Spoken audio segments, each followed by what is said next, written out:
अहमद एक छोटी सी बेकरी में काम करता था। सुबह से शाम तक मेहनत करता, लेकिन कमाई सिर्फ गुजारे के लायक थी। इसकी माँ रोज दुआ करती, अल्लाह मेरे बेटे का नसीब चमका दे। एक दिन बेकरी में एक लड़की आई, ज़ुई।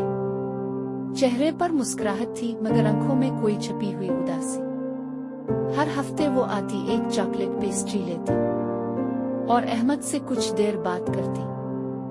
आहिस्ता आहिस्ता दोनों की दोस्ती गहरी होने लगी। अहमद के लिए वो कुछ खास बन चुकी थी। एक रात अहमद ने माँ से कहा, उम्मी मुझे लगता है कि ज़ुई से मैं जिंदगी भर का साथ चाहता हूँ। माँ ने मुस्कुरा कर दुआ दी, जिसमें तुम्हारी खुशी हो अल्लाह इसी में बरकत डाले। लेकिन अगली सुबह बेकरी बंद थी।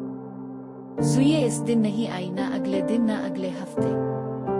अहमद ने हर जगह तलाश किया, लेकिन वो कहीं गायब हो चुकी थी। ना कोई नंबर, ना कोई पता, बस एक खामोशी।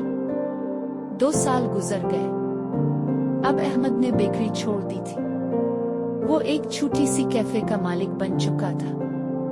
माँ के साथ रहता था, लेकिन दिल में एक खाली जगह बाकी थी। फिर एक दिन कैफे का दरवाजा खुला। ज़ुई वापस आ गई थी, मगर इस बार वो अकेली नहीं थी।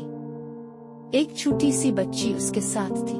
ज़ुई ने आंखों में आंसू लिए कहा, अहमद मैं वापस आ गई हूँ, अगर देर ना हो गई हो तो। अहमद ने माँ की तरफ देखा। माँ की आंखों में दुआ थी और एक खामोश तसल्ली। इसने कहा, जब दुआ सच्ची हो तो वक्त कभी देर नहीं करता। और कैफे के कोने में वही चॉकलेट पेस्ट्री आज भी बकती थी।